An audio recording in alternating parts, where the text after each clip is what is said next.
तो आज हम पढ़ेंगे 9th क्लास का chapter 7 energy flow in a ecosystem. तो इसमें हम पढ़ेंगे कि जो हमारा इकोसिस्टम है उसमें एनर्जी का जो फ्लो होता है वो कैसे होता है। अभी इकोसिस्टम क्या है, देखो इकोसिस्टम क्या है, the interaction between living things and non living things are defined as ecosystem. यानी कि जो लिविंग थिंग्स है और जो नॉन लिविंग थिंग्स है उनके बीच में जो इंटरेक्शन होता है, ठीक है, उसको हम कहते हैं इकोसिस्टम। अभी लिविंग थिंग्स में क्या आते हैं, लिविंग थिंग्स में आते हैं कि ह्यूमंस हो गए, एनिमल्स हो गए, ऑर्गेनिजम्स हो गए, ठीक है। जो सजीव निर्जीव है, जैसे लिविंग थिंग सजीव, नॉन लिविंग थिंग निर्जीव, यानी लिविंग थिंग्स के अंदर जान है, नॉन लिविंग थिंग्स के अंदर नहीं है। और नॉन लिविंग थिंग्स में यही सब आते हैं जो अभी है, ये पेन, पेंसिल, फोन, ठीक है, या फिर कोई भी और चीज़ हो गई जो हिल डुल नहीं सकती है, ठीक है, जिनका मूवमेंट नहीं हो सकता है। उनका मूवमेंट कराने के लिए एक लिविंग थिंग की ज़रूरत पड़ेगी, ठीक है। अभी इनका इंटरेक्शन कैसे होता है इसका भी एक एग्जांपल मैं आपको देती हूँ कि समझो। ये अभी देखो, मैं एक लिविंग थिंग हूँ, ठीक है, मेरे अंदर जान है, मैं लिविंग थिंग हूँ। अभी मैं आपको पढ़ा रही हूँ किससे, बुक, पेंसिल, ठीक है, पेन वगैरह, ये सब तो लगेगा ना, ये सब नॉन लिविंग थिंग्स है। तो मेरा इनसे इंटरेक्शन हो रहा है, यानी मैं इनकी हेल्प हो रही है, मतलब हेल्प नहीं हो रही कि इनकी मदद से, ठीक है, मैं आपको पढ़ा रही हूँ। आप भी एक वीडियो देख रहे हैं तो आप किसी फ़ोन, किसी डिवाइस में देखोगे जो कि नॉन लिविंग थिंग्स होंगी। तो वही कि अभी क्या हो रहा है, अभी आप भी अगर जिसमें वीडियो देख रहे हैं नॉन लिविंग थिंग है तो इंटरेक्शन हो रहा है। तो इसी इंटरेक्शन को क्या कहते हैं, इकोसिस्टम कहते हैं, जिसमें कि लिविंग और नॉन लिविंग दोनों का जब इंटरेक्ट होते हैं, दोनों जब आपस में इंटरेक्ट होते हैं, उसी को हम इकोसिस्टम कहते हैं। अभी देखो, लिविंग थिंग्स को ना हम और एक चीज़ बोलते हैं बायोटिक, और नॉन लिविंग थिंग्स को हम बोलते हैं अबायोटिक, ठीक है। समझो आपको किसी ने पूछा कि बायोटिक और अबायोटिक क्या है, तो आप सिंपली बता सकते हो कि बायोटिक यानी कि बायोटिक यानी कि लिविंग थिंग होता है और अबायोटिक यानी कि नॉन लिविंग थिंग होता है, ठीक है। अभी हम देखेंगे एनर्जी फ्लो। देखो एनर्जी फ्लो में क्या आते हैं, एनर्जी फ्लो देखेंगे तो इसमें है producer, primary consumer, secondary consumer, apex और टॉप कंज्यूमर, ओमनिवरस कंज्यूमर। पहले मैं बता देती हूँ प्रोड्यूसर क्या है। देखो प्रोड्यूसर यानी कि जो प्रोड्यूस कर रहा है, और इसमें जो है प्लांट्स आते हैं, ठीक है। प्राइमरी कंज्यूमर, अभी तुम इसमें ध्यान रखो, कंज्यूमर कंज्यूमर कंज्यूमर हर इसमें क्यों है, क्योंकि कंज्यूमर यानी कि जो कंज्यूम करता है, कंज्यूमर, और जो प्राइमरी कंज्यूमर है वो प्रोड्यूसर को कंज्यूम करता है, ठीक है। प्रोड्यूसर जो है जो प्रोड्यूस करता है, कंज्यूमर जो कि कंज्यूम करता है। वे प्राइमरी कंज्यूमर्स को बोलते हैं हर्बीवोरस। क्यों, क्योंकि इसमें आते हैं ग्रास हॉपर, स्क्वेरल, एलिफेंट, यानी कि ऐसे एनिमल्स जो कि प्रोड्यूसर्स, जो कि प्लांट्स को खाते हैं, ठीक है। हर्बीवोरस का मतलब ही ये है कि प्लांट्स को खाने वाले, ठीक है। अभी सेकेंडरी कंज्यूमर्स में आते हैं कार्निवोरस। कार्निवोरस यानी कि जो मतलब कि ये मीट वगैरह खाते हैं, ठीक है, जो कि प्लांट्स नहीं खाते हैं। और इसमें आते हैं frog, owl, fox and etcetera, यानी और भी है। ये लोग क्या करते हैं, ये लोग खाते हैं प्राइमरी कंज्यूमर को, प्राइमरी कंज्यूमर को सेकेंडरी कंज्यूमर खाता है जो कि कार्निवरस है।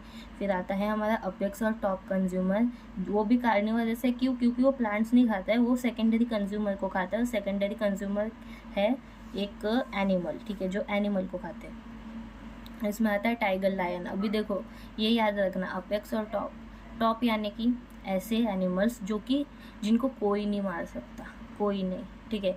जब तक उनकी खुद से नेचुरल डेथ ना हो जाए तब तक वो मरते नहीं है, क्योंकि उनको कोई मार नहीं सकता है। और जब उनकी नेचुरल डेथ हो जाती है तो देखो क्या होता है, नेचुरल डेथ जब होती है तो क्या होता है, ये नेचुरल डेथ होंगी तो सॉइल में जाएगा ना।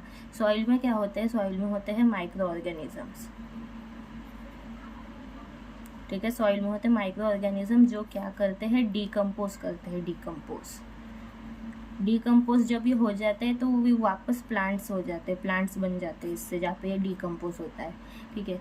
तो इसी से ये हो गया कि वो वापस प्लांट्स ही में ही चले गया, तो सॉइल में जाके माइक्रो ऑर्गेनिज्म से ये डीकम्पोज हो जाता है। माइक्रो ऑर्गेनिज्म कुछ भी हो सकते हैं, फंगी एंड एक्सेट्रा, जो कि माइक्रो ऑर्गेनिजम्स होते हैं छोटे वाले, जिनको हम आंखों से नहीं देख सकते पर वो होते हैं। और एक इसमें और एक चीज़ होती है जो कि है ओमनिवरस। अभी ओमनिवरस क्या होता है, मिक्स। यहाँ पे आपने देखो मिक्स का मतलब कि जो प्लांट्स और एनिमल्स, ठीक है। प्लांट्स और एनिमल्स दोनों को कंज्यूम करते हैं, एनिमल्स, ठीक है। ये अभी हमने एनर्जी फ्लो भी देख लिया। देखो अभी मैंने बोली थी इसमें एनर्जी फ्लो आपको समझेगा अभी वो कैसे एनर्जी का फ्लो, क्योंकि प्राइमरी कंज्यूमर प्रोड्यूसर्स को कंज्यूम कर रहा है, क्योंकि प्लांट्स के पास होती है एनर्जी, ठीक है। एनर्जी बोले तो इसके पास होता है ग्लूकोज, प्लांट्स के पास ग्लूकोज होता है यानी एनर्जी है उसके पास। तो अभी जब प्राइमरी कंज्यूमर ने प्रोड्यूसर यानी कि प्लांट्स को खाया तो इसके पास एनर्जी आ गई।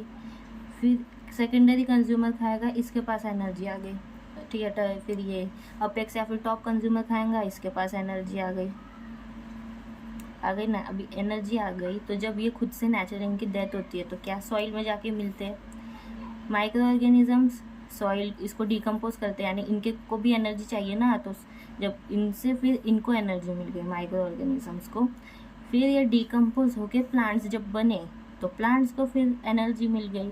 प्लांट्स को एनर्जी मिलती है सन से, ठीक है, सनलाइट से फोटोसिंथेसिस करके उनको एनर्जी मिलती है। तो ये पूरा साइकिल ही बन गया। अभी इसका आपको एकदम अच्छे से इधर समझे,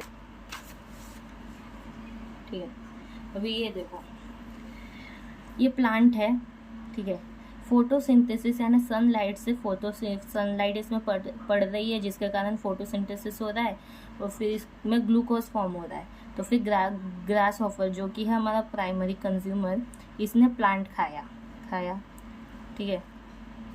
इसने प्लांट खाया, उसके बाद फिर इसको एनर्जी मिल गई, ठीक है। एनर्जी मिल गई तो फिर इस ग्रास हॉपर को फ्रॉग ने खाया तो फ्रॉग को एनर्जी मिल गई। स्नेक ने खाया, स्नेक को एनर्जी मिल गई। स्नेक को फ्रॉग ने खाया, एनर्जी मिल गई। ईगल जो कि है हमारा top consumer, apex consumer, snake को खाया इसने, तो इसने जब स्नेक को खाया इसको एनर्जी मिल गई। अभी जब इसको एनर्जी मिल गई हो गया। अभी देखो ईगल को तो नहीं खा सकता कोई, लेकिन जब इसकी नेचुरल डेथ होती है तो ये नीचे आके सॉइल में गिरता है, सॉइल में, ठीक है, जहाँ पे हमारे माइक्रो ऑर्गेनिजम्स प्रेजेंट है। अभी इसने माइक्रो ऑर्गेनिजम्स ने इस ईगल की डेथ बॉडी को डिकम्पोज कर लिया जिससे कि प्लांट बन गया, ठीक है। तो ये हो गया प्राइमरी, सेकेंडरी, फिर ये हो गया टर्चरी और ये हो गया टॉप। ये है हमारा हर्बीवोरस जो कि सिर्फ प्लांट्स खाता है। कार्निवोरस एनिमल खाता है लेकिन प्राइमरी हर्बीवोरस को खाता है, हर्बीवोरस ने कार्निवोरस यानी प्राइमरी कंज्यूमर्स को खाता है। फ्रॉग ये जो है स्नेक, ये फ्रॉग को खाएगा। तो ये एक साइकिल हो गई, एक चेन हो गई, ठीक है। इसको हम कहते हैं फूड चेन, ठीक है। इसको हम कहते हैं फूड चेन क्योंकि एक चेन के फॉर्म में है, ठीक है। ये होते ही रहेगा और ये कंटिन्यूसली होते ही रहता है, कभी बंद नहीं होता। लेकिन समझो कभी अचानक से फ्रॉग गायब हो गया या ख़त्म हो गए, एक्सटिंक्ट हो गए, ठीक है, तो क्या होगा, स्नेक के पास तो कुछ खाने को नहीं है तो स्नेक भी ख़त्म हो जाएगा। ईगल के पास भी कुछ खाने को नहीं है, ईगल भी ख़त्म हो जाएगा। और ग्रास हॉपर की संख्या बढ़ जाएगी क्योंकि प्लांट्स तो है, प्लांट्स को थोड़ी ना किसी एनिमल से मिलता है कुछ, उसको तो सन से मिलता है, सनलाइट से मिलता है। तो प्लांट्स की संख्या बढ़ जाएंगी, ग्रास हॉपर की संख्या बढ़ जाएंगी, पूरा इकोसिस्टम ही ख़राब हो जाएगा। इसके लिए ये सिर्फ कंटिन्यूसली होते रहता है और इसका होना भी ज़रूरी है ताकि जो हमारा इकोसिस्टम है वो एकदम बना रहे परफेक्ट, ठीक है, उसमें कुछ ये ना हो, ठीक है। अभी फूड वेब क्या होती है, ये दिया नहीं है बुक में पर मैं ऐसा बता दे रही हूँ कि क्या होता है फूड वेब, और इसकी मैं एक फ़ोटो भी लगा दूँगी। फूड वेब ये होता है कि समझो ये ग्रास हॉपर है, ठीक है। ज़रूरी है कि इसको सिर्फ फ्रॉग खाए, नहीं, इसको अदर एनिमल्स भी खा सकते हैं। फ्रॉग को भी सिर्फ स्नेक नहीं खाता है, ठीक है, और भी एनिमल्स खा सकते हैं इसको। तो ईगल भी फ्रॉग को खा सकता है, ये इधर से चले गए, इधर से, ठीक है। तो यही होता है, मतलब कि कोई भी एनिमल किसी को भी खा सकता है, ठीक है। ज़रूरी नहीं है ग्रास हॉपर के सिर्फ फ्रॉग ही खाए, कोई और भी खा सकता है, ठीक है। और ज़रूरी नहीं है कि फ्रॉग सिर्फ ग्रास हॉपर को खाए, कोई और भी तो इंसेक्ट होगा ना, वो उसको भी खा सकता है। तो एक जाल जैसा रहता है जिसको अपन फूड वेब बोलते हैं, जो कि इसको ऐसे मतलब किसी को भी खा सकता है। एक फ़ोटो तो मैं लगा ही दूँगी, देख लेना आप, तो उसी को बोलते हैं फूड वेब। तो आज का लेक्चर हमारा इधर ही ख़त्म होता है। अभी नेक्स्ट लेक्चर में हम चालू करेंगे एनर्जी ऑफ पिरामिड। तो मिलते हैं नेक्स्ट लेक्चर में।